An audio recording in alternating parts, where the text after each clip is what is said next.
Boa tarde, pessoal. É uma honra estar aqui com vocês de novo. Eu que agradeço o convite do Anderson, do pessoal da Liga. Foi muito interessante a primeira participação e eu acho que agora a gente vai mostrar uma coisa um pouco diferente para vocês.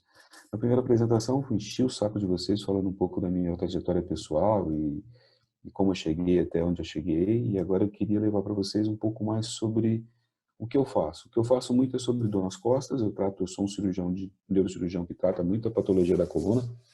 E a gente está fazendo até um livro a respeito disso, que é Entendendo a Dor nas Costas. Nesse livro eu não estou sozinho, eu estou com mais dois caras, e esses caras é que estão fazendo o livro, na verdade, estou só atrapalhando. Eles que estão fazendo o livro, que é o Bernardo e o Teodoro. O Rafael Teodoro e o Bernardo Oliveira.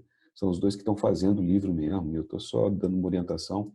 Mas é interessante porque nesses últimos tempos de pandemia, a dor nas costas foi a palavra mais procurada do Google nos últimos 2 meses.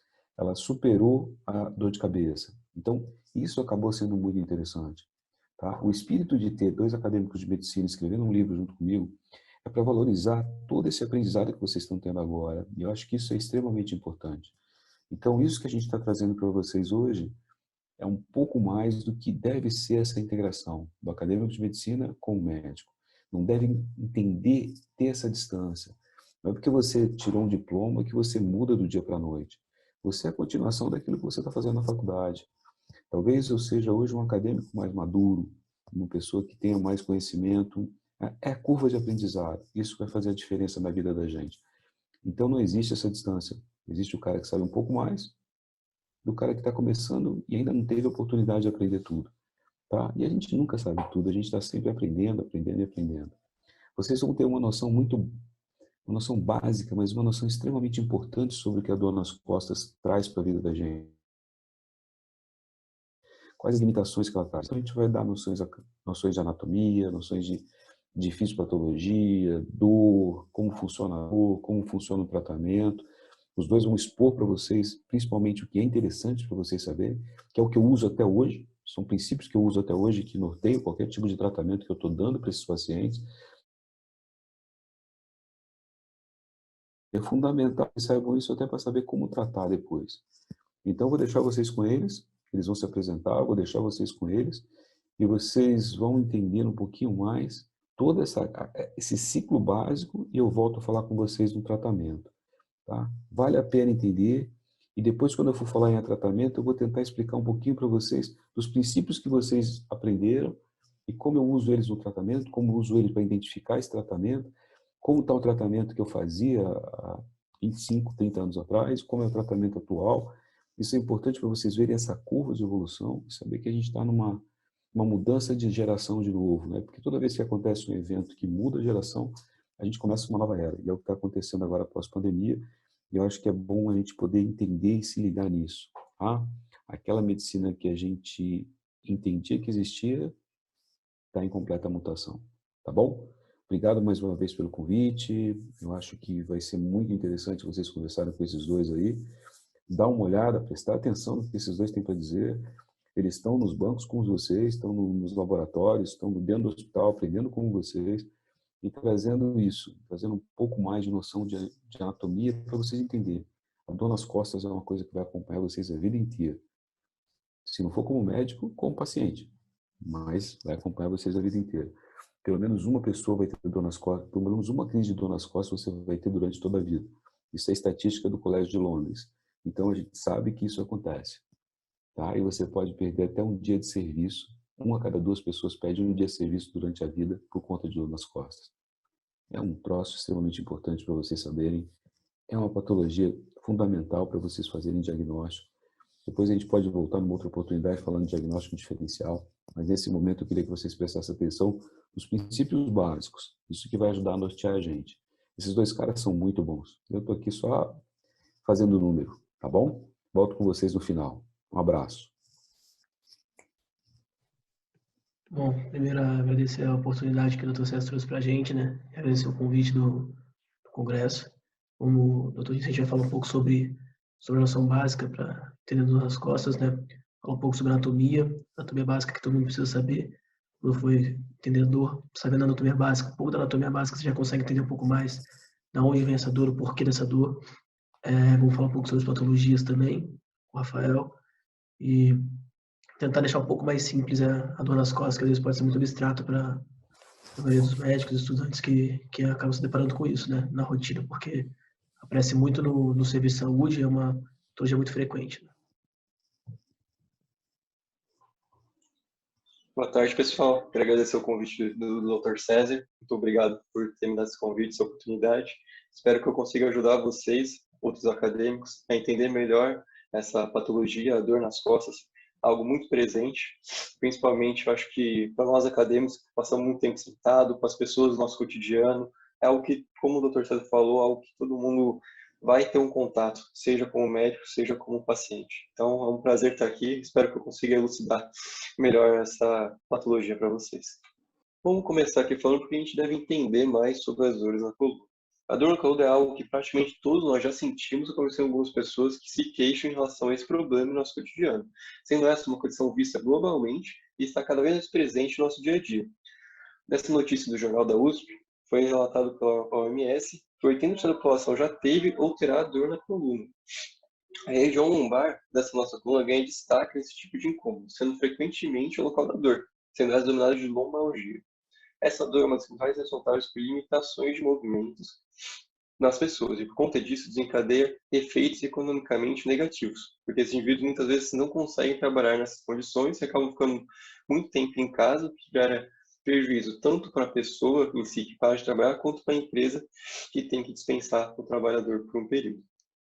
Dos fatores da dor, mesmo sendo uma condição muito comum, as pessoas sabem muito pouco sobre ela. As pessoas pensam que ela está relacionada principalmente com a falta de saúde física e com o envelhecimento. Esses fatores são, sim, responsáveis pela dor na coluna, mas há diversos outros que também contribuem para essa patologia importantes para compreender.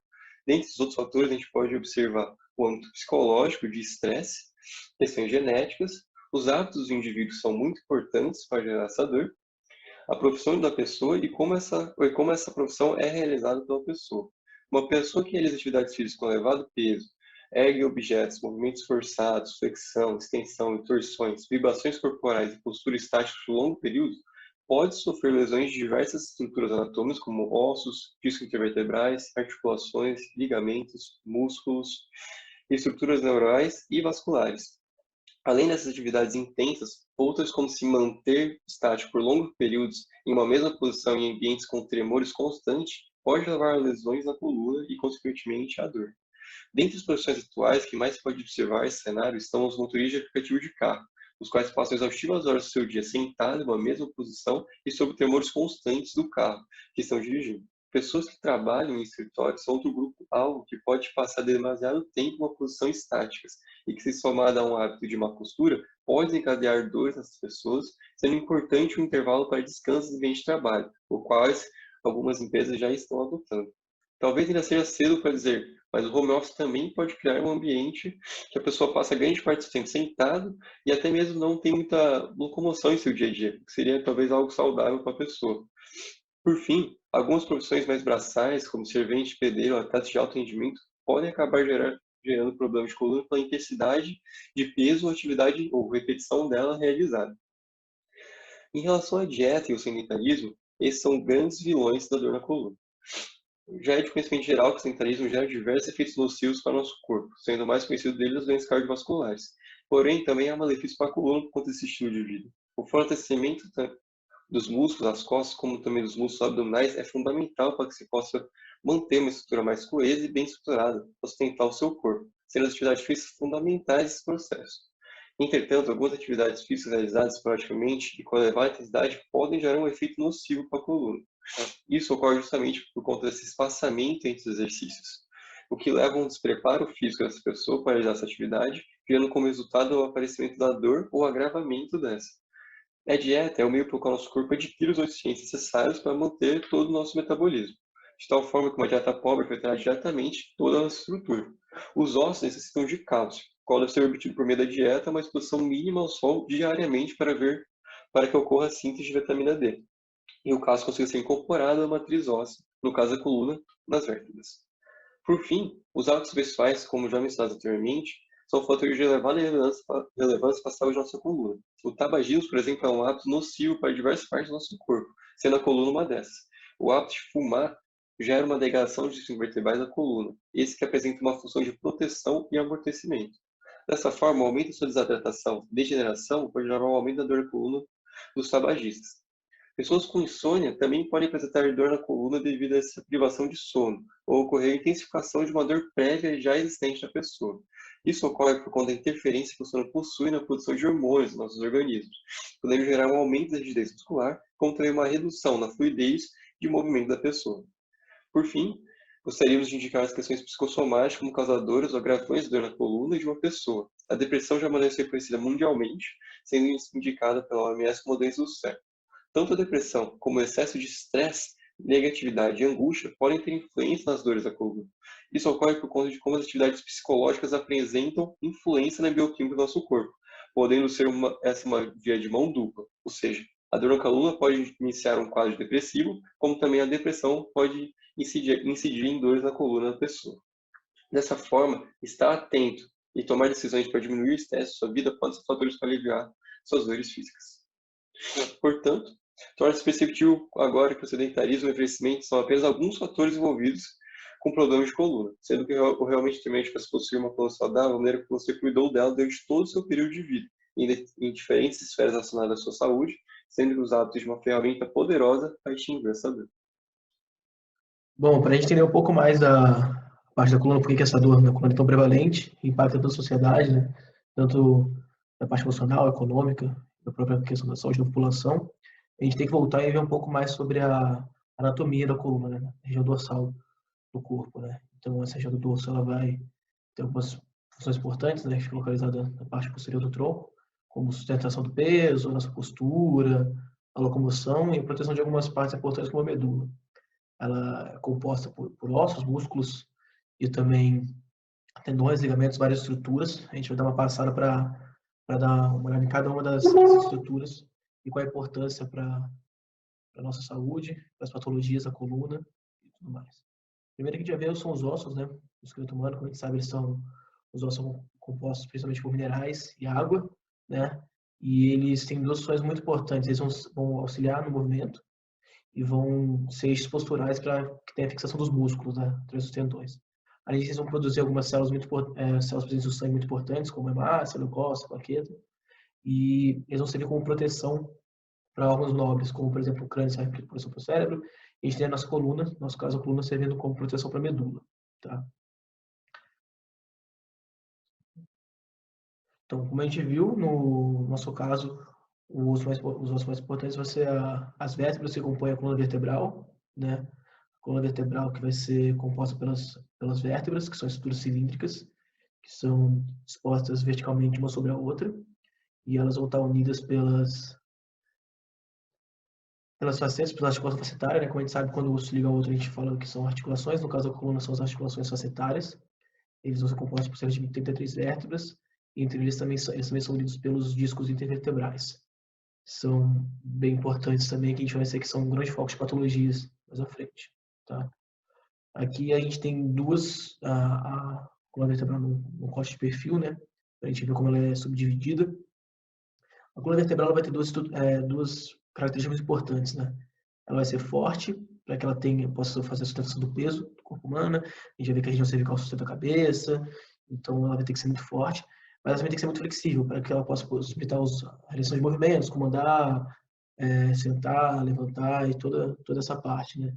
Então, como eu disse, ela vai ser composta por cerca de 33 vértebras, 34 vértebras, sendo as principais vértebras são as 24 articulares que a gente fala, né? Que são 7 cervicais, da C1 a C7, 12 torácicas, fica na região da costela, e as 5 lombares. Então, quando a gente fala sobre coluna vertebral, a gente está se referindo a essas 24 vértebras articulares, né? No final, a gente tem a região do sacro e do cóccix, né? Que a região do sacro vai ser mais fundida, uma estrutura que vai servir para fazer sustentação de peso, e a região do cóccix ali também, às vezes, é um foco de bastante patologia, né? Mas a gente tem basicamente essa divisão. Aqui, como a gente disse, a coluna vai ser basicamente composta pelas vértebras, né? Então, uma vértebra típica, ela vai ser composta pelo corpo vertebral, pelo arco vertebral, né? Aqui a gente consegue ver. Aqui a gente tem o corpo vertebral. Isso a gente está vendo aqui do antero, posterior, né? Essa visão aqui, aqui está a parte anterior, aqui a parte posterior. Então aqui a gente tem o corpo vertebral e aqui a gente tem o arco vertebral. No arco vertebral a gente vai ter dois processos transversos, que são esses aqui, e o processo espinhoso, que é a parte que você consegue sentir quando você palpa a coluna, ali pelas costas, né? Ali nas facetas, das facetas, nas facetas articulares, estão os dois aqui. E aqui no meio, olha aqui, a gente tem o pedículo aqui. E aqui no meio, a gente tem o canal medular, que vai ser onde já passa a medula. E quando a gente tem o estreitamento desse canal medular, muitas vezes a gente tem a origem das patologias também, né? Bom, como a gente disse, como a gente viu anteriormente, a coluna vai ser dividida. Então, aqui a gente colocou uma imagem para ver como ela está dividida, né? A gente tem a coluna cervical, a coluna torácica, a lombar e aqui a parte sacrococcígea, né? Vale destacar, né, que a coluna cervical e a coluna lombar, elas são as que têm maior mobilidade, então elas são o maior foco de lesão. Então, tanto para hérnias, como fissura de nervo e várias outras lesões, por elas terem uma maior mobilidade do que a coluna torácica e a coccígea, elas são o maior foco de lesão mesmo, tá? Aqui a gente tem a articulação facetária, como a gente comentou anteriormente, né? Que ela vai ser entre as vértebras, aqui na faceta que a gente tinha comentado. Ela está localizada entre as facetas e ela também pode ser um foco de patologia e ela é a principal união entre as vértebras, tá? Que ela mantenha as vértebras juntas ali para que não tenha acesso a algo do tipo. No disco intervertebral, como a gente disse, ele vai ser o outro fator que vai estar unindo as vértebras. Ele vai estar localizado na parte anterior da vértebra, bem acima do corpo vertebral, tá? E ele tem duas funções muito importantes, que vai ser a absorção de choques e de conectar as vértebras, né? Então, quando tem um impacto, um choque muito forte, para que não tenha uma fratura da vértebra, geralmente você tem a absorção desse choque pelo disco, né? Ele vai ser composto de duas substâncias, né? Ele tem um anel fibroso ali, um anel fibroso, que vai ser a região exterior ali, cortical, e já na região central medular a gente tem o núcleo pulposo, que vai ser um pouco mais hidratado, um pouco mais em formato de gel, né? Então, como a gente consegue ver, ele fica bem aqui em cima do corpo vertebral. E vale lembrar que o disco, às vezes, com a idade, ele acaba tendo um desgaste muito grande, uma desidratação, e acaba sendo um grande foco de patologia, porque ele pode entrar aqui e acabar invadindo o canal medular. A gente vai ver isso um pouco mais para frente na parte de patologias, né? Então, por isso é importante saber um pouco a anatomia para saber a origem dessas patologias. Aqui na parte de tendão e ligamento, né? Os ligamentos são basicamente dar um limite para a nossa coluna, porque como a gente sabe, a gente tem uma coluna muito flexível. Então, esses ligamentos proporcionam essa segurança, né, para a gente realizar o movimento. Eles param a gente quando a gente está fazendo alguma coisa muito fora do comum, né? Então, a gente tem alguns ligamentos grandes, né? A gente tem o ligamento espinhoso aqui, ligamento anterior longitudinal, o ligamento posterior longitudinal, eles vão percorrer a coluna inteira. Aqui o ligamento flávico, também conhecido como ligamento amarelo, é bem importante também. E entre os ossos, a gente tem os ligamentos interespinhosos, que vão ser um pouco menores. Tá? Os tendões, como a gente sabe, são basicamente para conectar o músculo aos ossos, porque como a gente viu, os ossos vão ser o eixo para que você tenha conexão com os músculos. Bom, continuando vendo aqui a anatomia, vamos agora falar um pouco dos músculos também, né? E ao invés de pular diretamente para o músculo da região dorsal, das costas, queria comentar um pouco sobre os músculos abdominais, né? Que certamente já ouviram falar que o músculo abdominal forte vai auxiliar na coluna, o que é verdade, que eles vão auxiliar na estabilidade da coluna, né? Então, como a gente sabe, os músculos do nosso corpo, eles são expostos em camadas, então vamos comentar os músculos de dentro para fora. O músculo mais profundo que a gente tem é um músculo transverso, ele vai abraçar a nossa coluna como se fosse uma cinta, né? Então, depois a gente vai ter os pares do oblíquo, né? Que eles vão ser em contraste lateral. Então, a gente vai ter o oblíquo interno e oblíquo externo. E o mais visível que a gente tem é o reto abdominal, né? Que vai ser um pouco mais visível e ele vai ser, não vai influenciar tanto na coluna, mas ele vai auxiliar a gente quando a gente estiver levantando e sentando, ele vai ser um músculo que vai estar auxiliando esses movimentos. Aqui já na parte dos músculos da coluna, assim como os músculos abdominais, eles também vão ser dispostos em forma de camadas, né?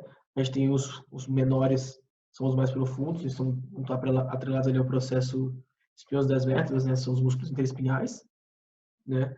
E depois a gente vai ter os outros músculos, a gente pode ver aqui na imagem. A gente tem o músculo reto, posterior da cabeça, depois a gente vai ter já o trapézio, que ele vai se estender desde o pescoço até a região dos ombros, né? E como vocês podem ver. Depois a gente vai ter os músculos importantes, que vão ser o músculo romboide maior e o músculo latíssimo. Esses grupos de músculos vão ser muito importantes para a sustentação e dar uma certa estabilidade para a nossa coluna também, né? Vão ser os músculos que a gente usa para proteger um pouco a nossa coluna. Agora, passando a página dos músculos que não é tão importante, vamos falar um pouco também da parte da medula espinhal e do sistema nervoso, né? Que vai ser o que a nossa coluna está protegendo. E a maioria das patologias vão estar ligadas a ela. Então, a gente tem que lembrar que existe basicamente 2 tipos de nervos, os sensitivos e os nervos motores, né? E que os nervos sensitivos vão mandar o cérebro informação, como toque, dor, temperatura, né? O tato, né? A dor, temperatura. E os nervos motores, eles vão partir do cérebro e até os músculos para fazer com que a gente contraia ou faça algum movimento voluntário, né? Para que a gente possa movimentar, como contrair o músculo da perna, para a gente possa andar e essas coisas, tá? Então, essa é mais ou menos a disposição que a gente tem no sistema nervoso, né? Aqui a gente tem o cérebro, o cerebelo. O bulbo é aqui a gente tem a nossa medula. A nossa coluna vai estar aqui em volta, protegendo tanto a medula espinhal, como parte dos nervos espinhais e os gânglios, tá bom? Bom, aqui na medula espinhal, como a gente sabe, é uma estrutura no formato de tubo, tá? De mais ou menos 1 centímetro de diâmetro ali. Ela é preenchida com um emaranhado de nervos e o líquido cefalorraquidiano, que ele vai proteger e também nutrir a nossa medula, né? Os nervos, eles vão estar saindo da medula, como a gente pode ver aqui, eles saem da medula em pares e se espalham delicadamente por todo o corpo. Isso é uma parte muito importante, porque para você saber identificar a região onde você tem uma lesão ali na coluna e qual parte de nervo está tendo uma lesão, você precisa saber do dermátomos, né?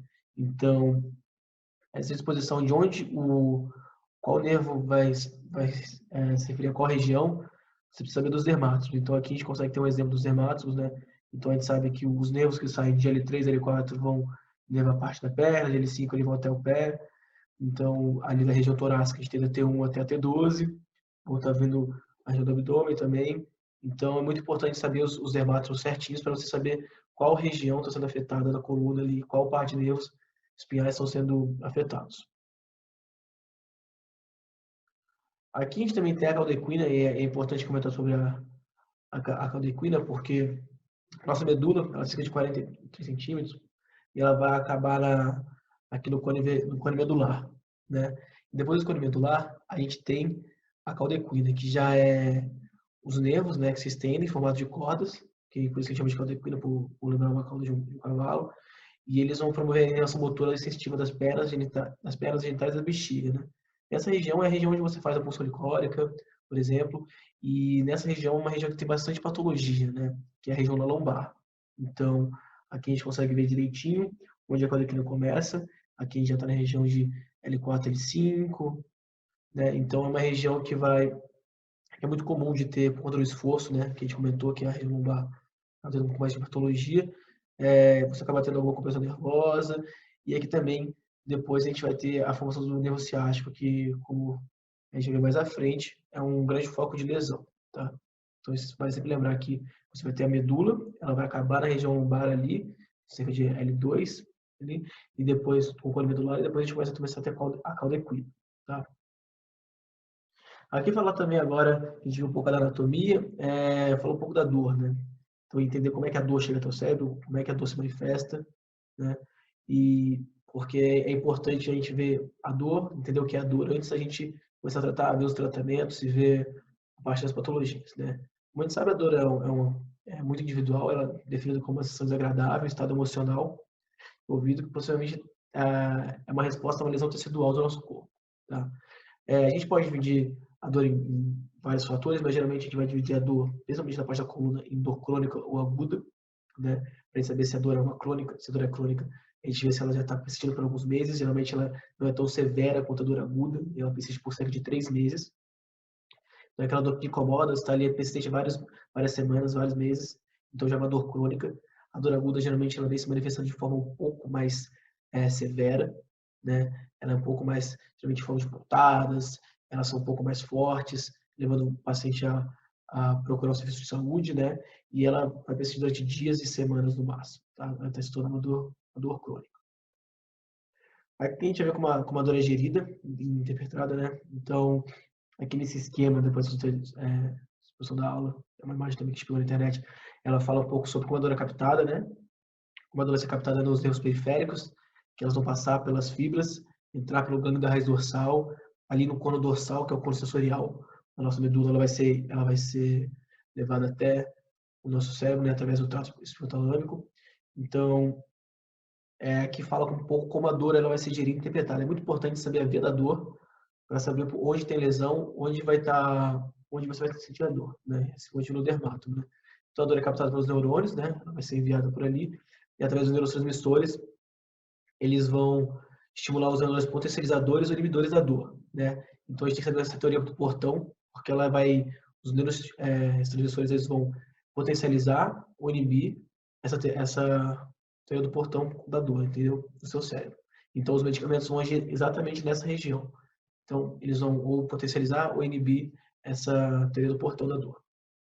Agora a gente vai estar falando das principais patologias da coluna vertebral. É importante entender que a gente tem diversas causas que podem levar à lesão ou à dor na coluna, sendo muito importante para o profissional da saúde investigar o máximo possível esse tipo de lesão, esse tipo de patologia, perguntando bastante sobre a vida do paciente, tentando entender como é a vida dele, e por meio de exames de imagem pode ajudar a visualizar bastante esse tipo de patologia. As principais que a gente vai estar citando aqui hoje são a distensão e torção, as fraturas, a compressão de nervo, a estenose espinhal, a fibromialgia e a escoliose. Uma das formas mais comuns de lesões da coluna são por meio das distensões e torções. Essas duas formas de lesões ocorrem independente de sexo, idade ou disposição física. E não são, na maioria das vezes, casos de problemas muito complexos.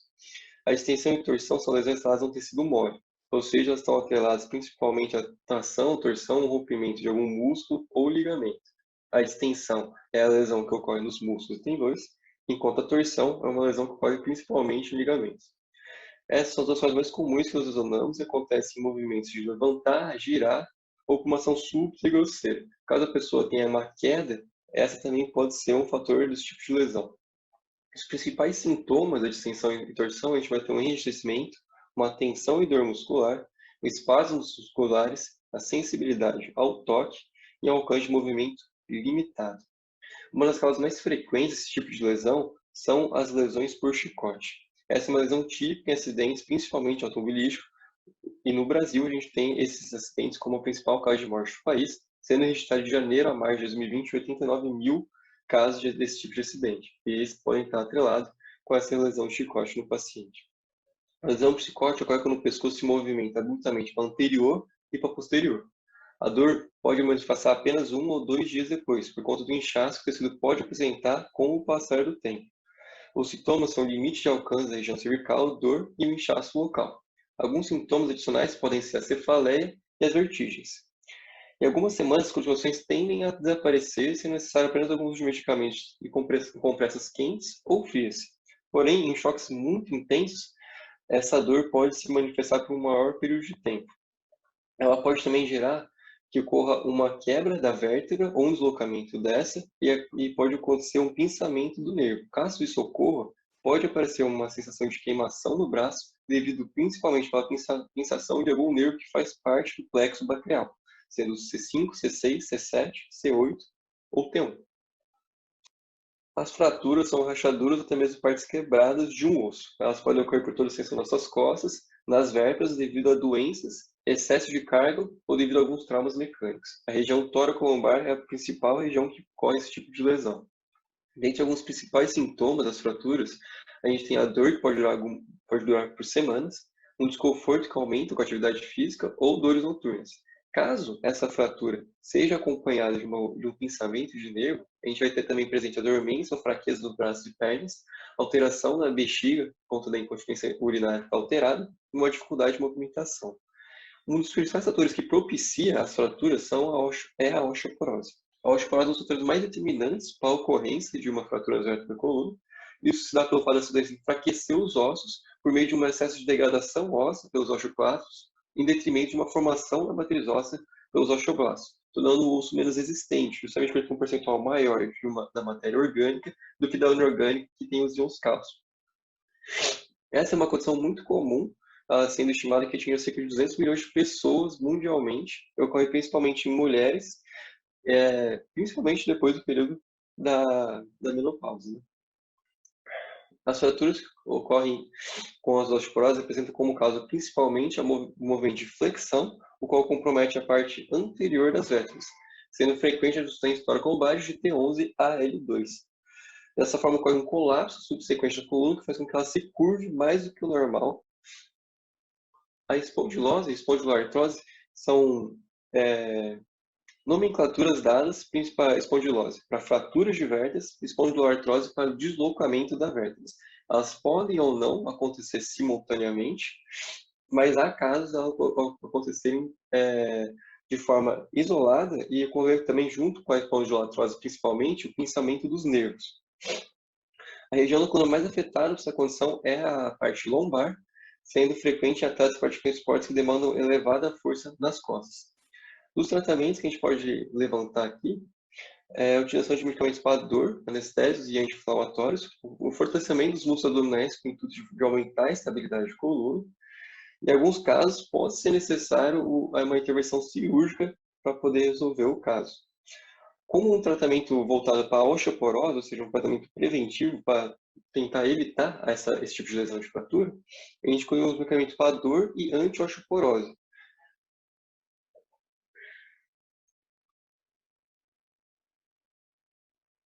Agora vamos falar um pouquinho de compressão de nervo. A compressão de nervos que saem pelos forames intervertebrais ou do próprio canal espinhal e pode gerar uma grande dor na coluna. Os principais sintomas desse tipo de dor é o formigamento, a queimação, sensação de frio e calor, dormência, uma sensação elétrica, cortante, né, perfurante, e pode ser recorrente ou crônico.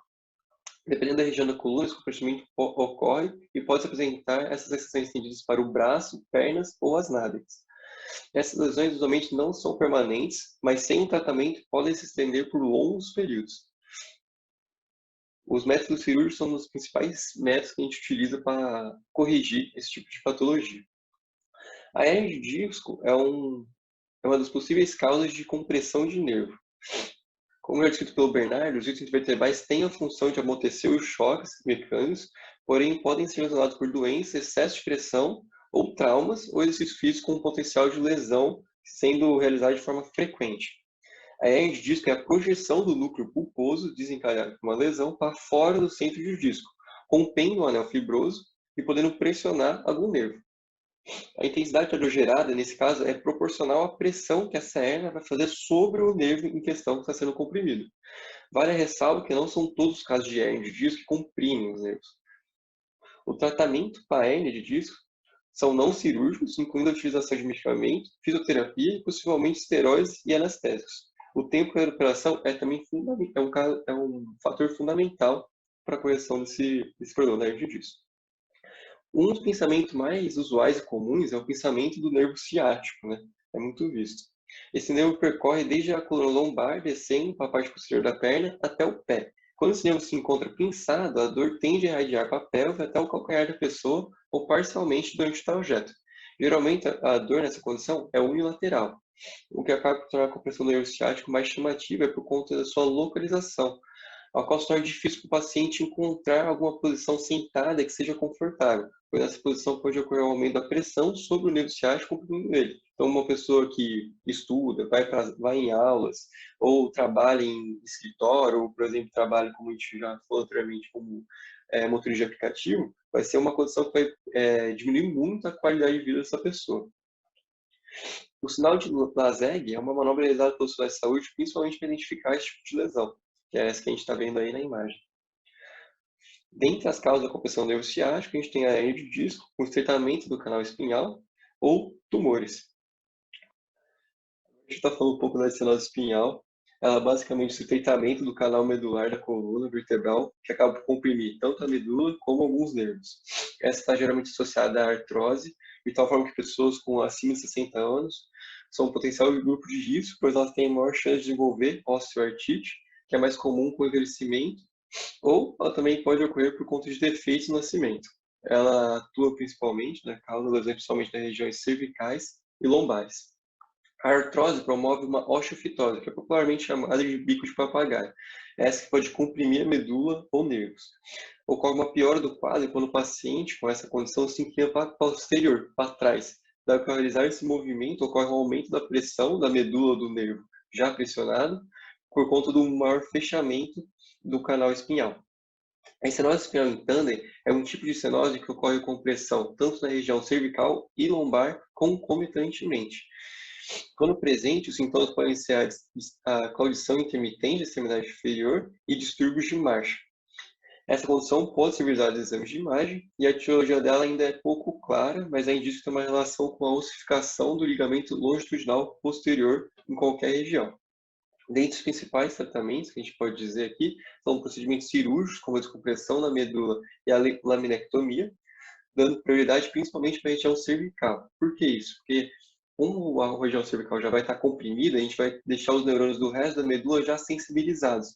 Então a compressão da lombar vai ficar mais exaltada ainda. Se a gente aliviar a da cervical, a da lombar, consequentemente, também vai ocorrer um alívio dessa dor, sendo depois visto se deve fazer uma cirurgia, um procedimento na região lombar ou não.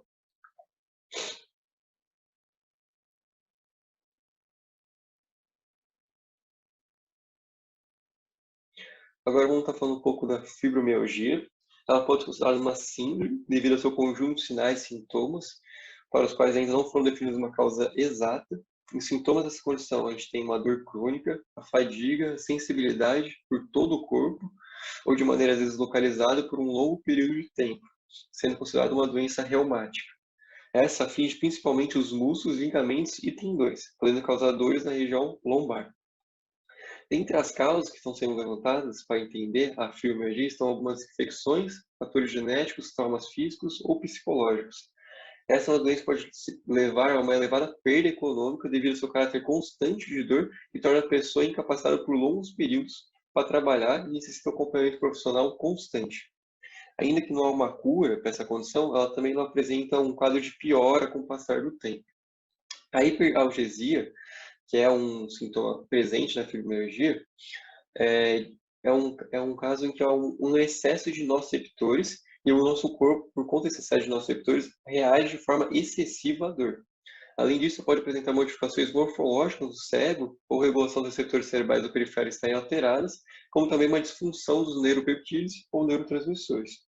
Dentre os fatores de risco relacionados a essa patologia, a gente tem o sexo feminino. Ela está associada com outras condições de dor crônica, como artrite reumatoide, insônia, excesso de peso, falta de atividade física e condições psicossomáticas. Os tratamentos devem ser realizados com base na individualidade de cada paciente e com apoio multidisciplinar. Vou incluir nele medicações para o controle da dor crônica, assim como fisioterapia, atividades físicas, dieta balanceada, redução de peso, visando manter uma boa qualidade de vida desse paciente. A síndrome da dor miofascial é uma dor muscular crônica que, assim como o VV, afeta diversas partes do corpo, incluindo as costas e o quadril. É semelhante à fibromialgia, de tal modo que, em caso de fibromialgia, a gente pode apresentar a síndrome da dor miofascial de maneira concomitante. A face é um tecido responsável por cobrir e reconectar quase todo o nosso corpo. E quando os músculos e a face se enrolam, a região acaba se tornando mais tensionada e dolorosa. O ponto central do sinal é o gatilho dessa dor e a parte mais sensitiva.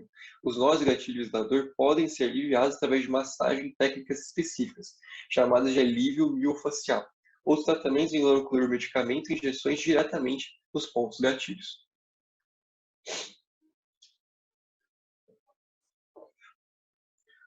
Como a gente já viu anteriormente, como o Bernardo falou, a nossa coluna possui uma curvatura em um formato em S, esse formato que auxilia a distribuir de maneira mais eficaz o estresse mecânico do dia a dia. A escoliose pode ser definida como uma curva anormal desse formato em S, para maior ou menor angulação das curvaturas normais da sua coluna. Algumas vezes a vértebra também pode estar torta. A gente tem dois tipos de escoliose. O primeiro deles é a escoliose postural. Essa não apresenta modificações ósseas e fraquezas musculares, estando mais associada ao comprometimento dos mecanismos de reflexo postural ou a um mau hábito postural no seu cotidiano. O segundo tipo é a escoliose estrutural, a qual está atrelada a um defeito nos ossos que resulta em contraturas do tecido mole no lado côncavo da curvatura e alongamento recíproco no lado convexo. A dor nas costas do paciente dificilmente vem devido à escoliose, mas sim devido a um problema no disco intervertebral ou na articulação, causado pela alteração dessa curvatura. A causa de etiologia dessa patologia pode apresentar 3 origens principais: idiopática, genética e congenital. A gente diz idiopática como um termo quando a gente não sabe a causa, é uma causa desconhecida. A genética hereditária é uma das patologias mais aceitas atualmente, estando ligada principalmente no condicionamento genético da família, e a congênita pode ser detectada no nascimento, caso seja severa, ou no esporão de crescimento do adolescente, quando está na forma mais moderada. O tratamento com a escoliose pode variar dependendo do grau de alteração da curvatura da coluna. Para a maioria das pessoas, existe uma leve alteração nessa curvatura, no entanto, é recomendado realizar exames para monitorar o agravamento da situação anormal durante toda a vida para não ver se tem uma piora. O fortalecimento, fisioterapia, exercícios fixos e reeducação da postura são as opções mais utilizadas, mas em alguns casos pode ser necessário intervenção cirúrgica para resolver esse problema. Bom, entrando agora na parte de tratamentos, agora que tive a parte de anatomia e todas as patologias mais frequentes da coluna, a gente vai comentar um pouco sobre os tratamentos convencionais, não farmacológicos, vamos passar para os tratamentos farmacológicos, comentando sobre inflamatório, analgésicos e relaxantes musculares, e depois a gente vai entrar nos tratamentos cirúrgicos, que são um pouco mais agressivos, mas às vezes são necessários para que possa corrigir a patologia, né? O primeiro tratamento convencional, que é bem frequentemente utilizado, é a variação de temperatura, né? Geralmente o paciente usa o gelo ou compressa de água quente, né, usando calor, para que você possa ter uma certa analgesia do local onde está sentindo a dor, né? O gelo, ele vai reduzir o fluxo sanguíneo, né, diminuindo o inchaço, o que alivia a dor, e o calor vai ter o efeito oposto, ele vai aumentar o fluxo sanguíneo, o que leva mais nutrientes para o local da lesão, e depois acaba aliviando o músculo dolorido, né? Então, no primeiro sinal de lesão, geralmente os médicos recomendam que faça um gelo, faça o gelo até que você pare de sentir um pouco da dor, né, que vai fazer aquele desinchar, e depois vai entrar com calor, né? Essa é uma recomendação da maioria dos médicos, mas cada médico pode recomendar de um jeito. Essa recomendação geralmente leva um efeito analgésico, né? Acaba parando um pouco com aquela dor momentânea. Outro tratamento convencional farmacológico muito comum é a fisioterapia, né? Indicado pela maioria dos médicos, dependendo da sua patologia. Ela é uma abordagem muito eficaz, porque ela irá ser montada e moldada de acordo com a necessidade do paciente, de acordo com o número de sessão, o tempo que o paciente vai fazer. Então, ela se adapta ao paciente, à patologia do paciente, e ela vai ensinar algumas coisas como educação postural, vendo o que o paciente usa no dia a dia, como ele deve manter sua postura para que não seja, não cause dano à sua coluna, e também irá trabalhar com 2 coisas muito importantes, que são alongamento e fortalecimento muscular, né? Para que você consiga manter essa postura adequada ao longo do tempo. Já na parte de tratamento farmacológico, como eu disse, a gente vai comentar alguns dos remédios que são uma das classes de remédios que são mais utilizadas, né? Os analgésicos, primeiramente, que são utilizados para controlar a dor, né? E são prescritos de maneira crescente, mas tem que tomar cuidado sempre com eles, né? Eles são utilizados também, às vezes, em abordagens cirúrgicas, para que o paciente não sinta tanta dor depois, né? Ou durante o procedimento em doses mais altas. E os mais comuns são paracetamol e dipirona, que tem esse efeito de analgesia e acabam tirando a dor do paciente de forma momentânea. Já os anti-inflamatórios, eles vão, como o próprio nome diz, né? Eles diminuem o processo inflamatório através da redução da produção da prostaglandina, né? O que pode levar também a alguns efeitos colaterais, né? Pois a prostaglandina é a substância química que faz o reenchimento do estômago, que é muito importante na proteção. Então, o uso crônico de anti-inflamatórios pode até levar a de úlceras pépticas. Então, é importante ver o uso crônico de anti-inflamatório, não é bom, né? Então, o ibuprofeno e o diclofenaco são 2 anti-inflamatórios muito utilizados, normalmente utilizados, mas vale lembrar que a inflamação é um mecanismo do nosso corpo de defesa. Então, infelizmente, quando você tem essa reação inflamatória, você acaba sentindo dor, mas ela é ela que vai curar a lesão tecidual do nosso corpo. Então tem que ter esse efeito inflamatório sempre, não pode cortar ele totalmente. Por isso que o anti-inflamatório ele corta parte só esse processo inflamatório, não inteiro. Por último, a gente tem os relaxantes musculares, né, que são utilizados para tratar espasmo muscular. Como ele não tem ação anti-inflamatória, ele geralmente é prescrito em conjunto com o anti-inflamatório. Um bem comum é a ciclopentazepina. Então, geralmente, o paciente que sente aquela dor muscular muito forte por conta dos espasmos musculares vai receber um relaxante muscular e geralmente um anti-inflamatório junto. São prescritos geralmente em conjunto, né? Então, é bem comum também ser prescrito um relaxante muscular em caso de dores à coluna. Por último, também comentar um pouco sobre a dor neuropática, né, que são algumas classes de remédios que são usados na dor neuropática, que são um pouco mais raros, né, de serem utilizados. A gente tem os antidepressivos, anticonvulsivantes. Às vezes o paciente acaba estranhando um pouco por que ele está recebendo. Por exemplo, a amitriptilina, que ele é um antidepressivo tricíclico, que ele é receitado em caso de dores neuropáticas, como, por exemplo, dores que têm lesão diretamente no nervo, como o caso da fibromialgia, quando você tem aquele estado de hiperalgesia, de dor crônica. Geralmente você pode dar medicamentos como antidepressivos tricíclicos ou anticonvulsivantes, que eles têm o seu mecanismo de ação, né, a sua farmacocinética vai agir diretamente nesse tipo de dor, né, para parar essa correção da hiperalgesia, essa dor crônica.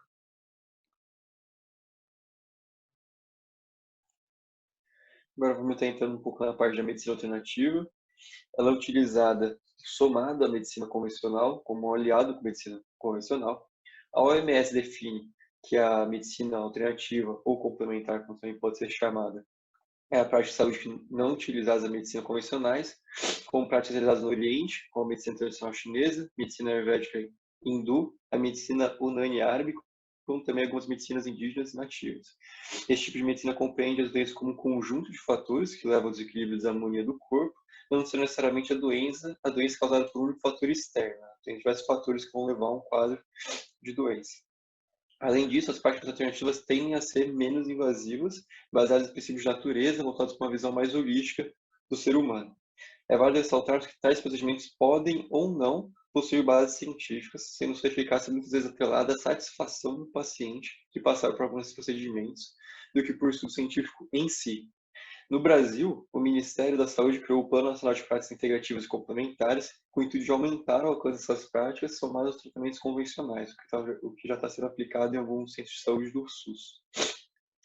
A quiropraxia é uma prática alternativa que busca realinhar a coluna do indivíduo por meio de técnicas manuais. Uma característica marcante das práticas de quiropraxia é o barulho que se faz em alguns movimentos que o quiroprata realiza no paciente.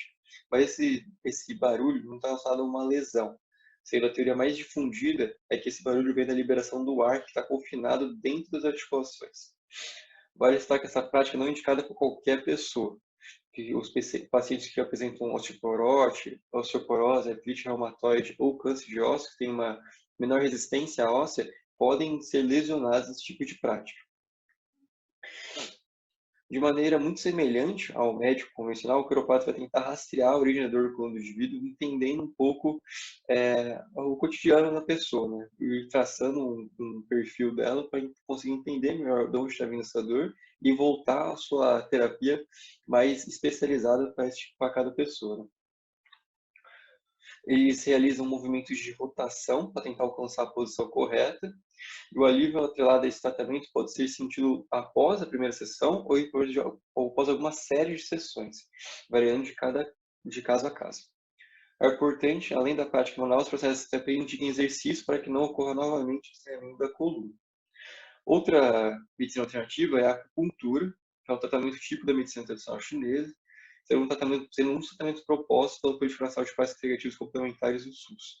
A acupuntura é uma terapêutica que consiste na punção de pequenas e sólidas agulhas em um ponto específico do corpo, esse denominado de acupontos, que possibilita uma melhora na saúde, diminuindo a dor ou modificar o estado geral do paciente. O que são os acupontos? Eles são regiões da pele que possuem diversas terminações nervosas e sensoriais. A estimulação desses pontos possui uma série de efeitos terapêuticos, como, por exemplo, a modificação da circulação sanguínea, um relaxamento muscular, uma diminuição da inflamação e da dor, como a liberação de endorfinas, promovendo um aspecto analgésico na pessoa. As agulhas são finas o bastante para, na maior parte das vezes, anular dor no paciente, sendo que elas são processadas por cerca de 20 minutos. O respaldo científico deste tratamento já é reconhecido pela OMS. Por fim, vamos estar falando agora da massagem, né?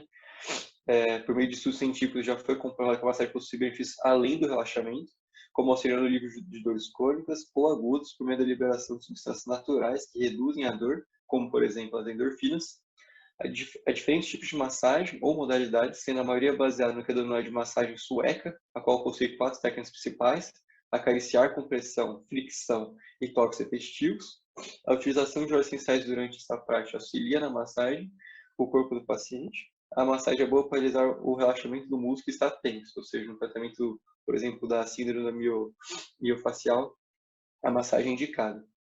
A massagem tipo shiatsu é uma modalidade que une a massagem com a acupressão, que é a acupuntura, só que sem as agulhas, você vai utilizar mais a pressão dos dedos, toque dos dedos nos acupontos, uma técnica muito semelhante que a gente faz na acupuntura. Porém, utiliza a pressão.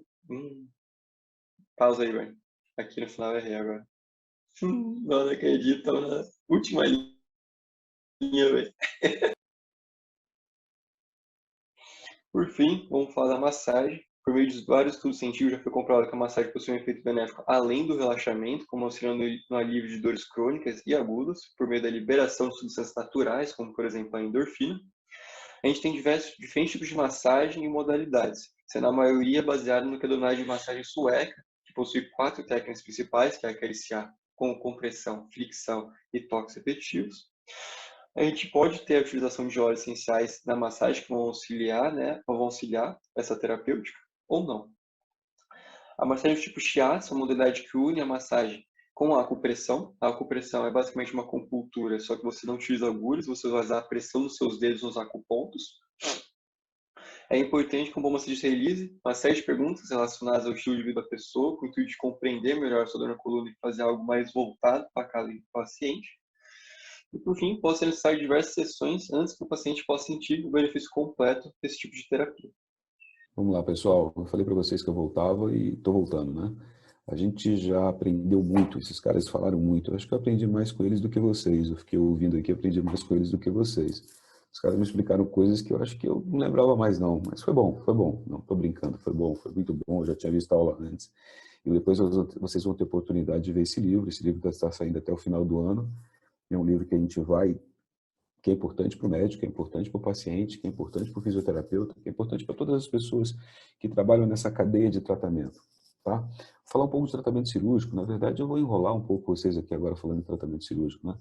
Então, a gente está vendo aí, para abrir o tratamento cirúrgico, a gente está vendo aí uma coluna, uma ressonância de perfil, onde a gente vê os discos comprometidos ali, o disco comprimindo a medula. Depois a gente vê esses discos de fora. Tá? Eu acho que tirar esse disco todo por inteiro, como eu tiro ali, é muito mais uma vaidade minha e uma coisa que eu gosto, por ser fazer uma medicina que eu gosto de ser uma medicina de muita exatidão, de muito cuidado com o paciente. Então eu gosto de tirar, gosto de ver, gosto de saber como é que estão esses discos. Uma das coisas que a gente tem feito agora é mandar esses discos para a patologia para mim entender exatamente como é esse processo degenerativo.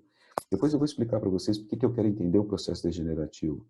Mas é uma preocupação que eu tenho hoje de entender como funciona esse processo degenerativo, o que pode estar acontecendo com esse disco.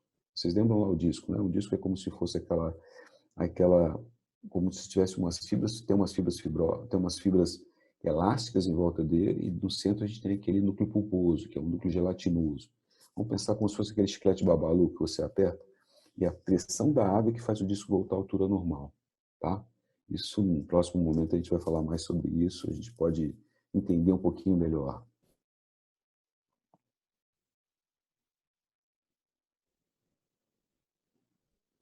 Esse próximo slide eu fiz questão de trazer para vocês, porque essa é uma cirurgia que eu fazia, vamos pensar, vocês vão falar que eu estou velho pra cacete, mas vamos lá, isso nos anos 90. Tá? Isso é um retângulo que a gente chama de retângulo de Hartmann. Esse retângulo de Hartmann servia para estabilizar, servia para tratar escoliose, servia para tratar um monte de coisa. Esse caso não é exatamente meu, esse caso foi que eu peguei de um paciente que veio para o consultório, mas ele veio com esse retângulo de Hartmann. Eu quis mostrar para vocês porque era uma coisa que eu fazia muito, esse retângulo.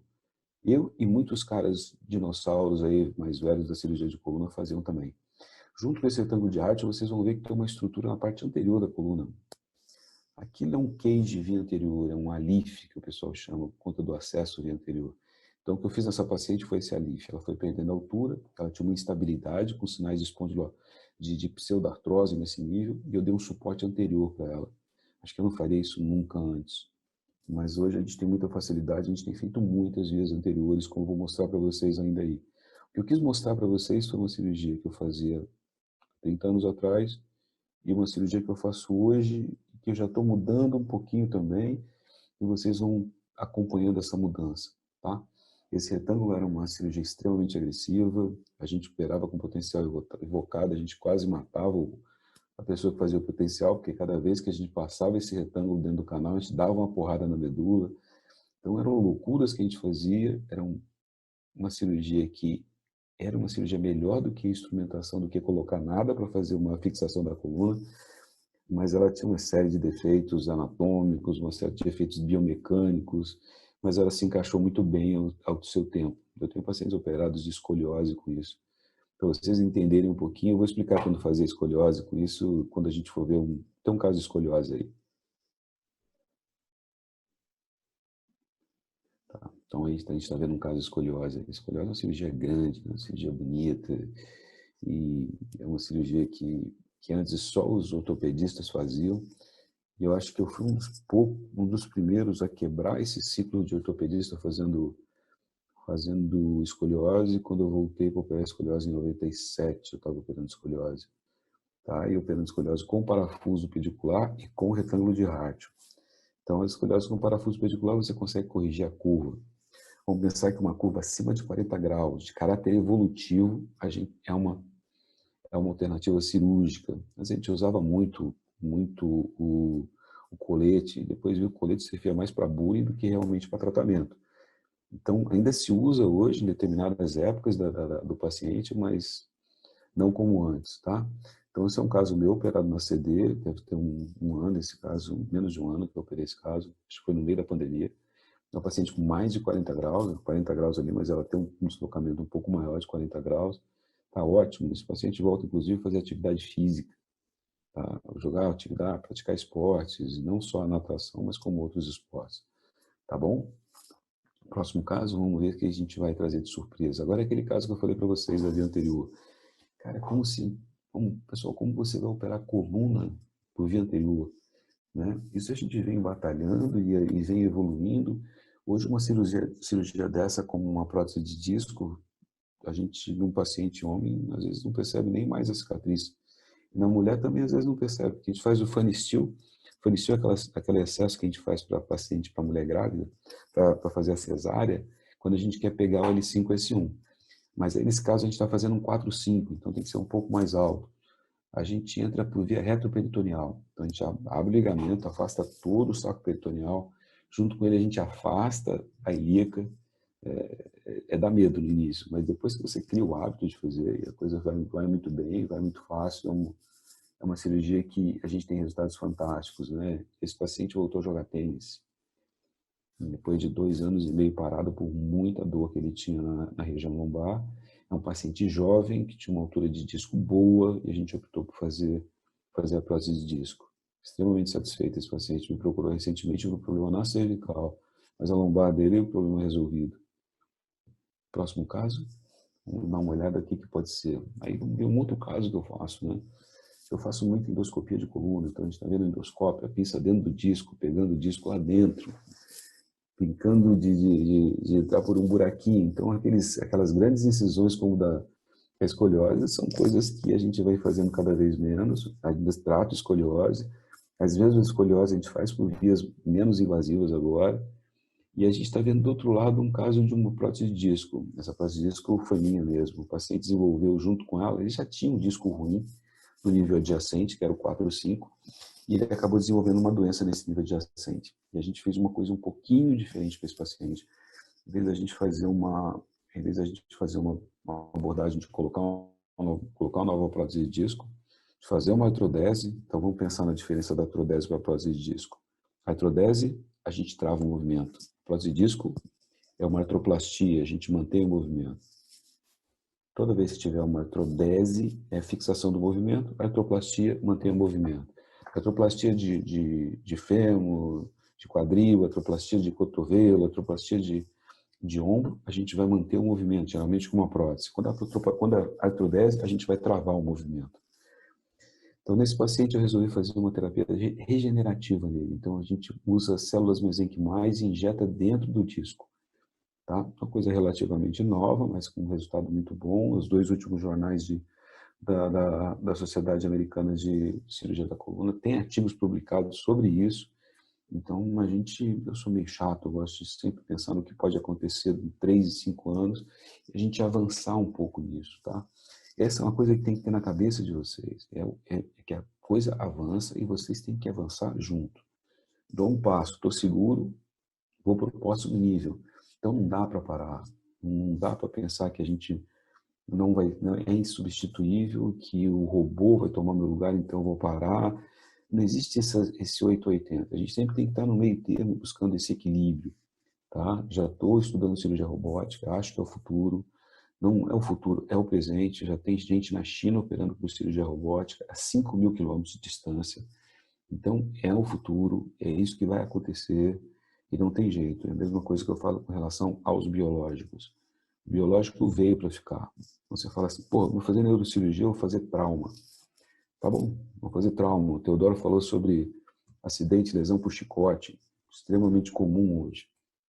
90% dos acidentes de carro são causados por humanos. E a gente está numa era que daqui a pouco a gente vai estar com os carros autônomos, a tecnologia chegando aí. Esses números de acidentes vão cair, vai cair o movimento de cirurgia no hospital. Então você tem que ser um cara extremamente adaptável. A lei de Darwin diz que quem sobrevive não é o mais forte, mas quem melhor se adapta. Então a gente vai ter que se adaptar nesse mundo novo. E se adaptar nesse mundo novo requer atualização, requer inovação, requer estudo. A gente deu para vocês hoje a base de tudo. Anatomia, fisiologia, clínica. Agora vão ter milhões de ferramentas para a gente poder tratar isso aí.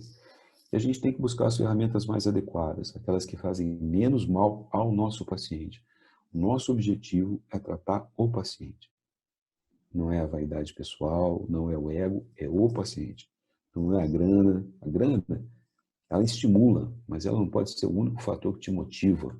O que te motiva é sempre aquele fim que você teve. Qual que é o fim que você entrou na faculdade? Tratar o paciente. Esse é o porquê você está aí, é o porquê você vai fazer uma especialidade.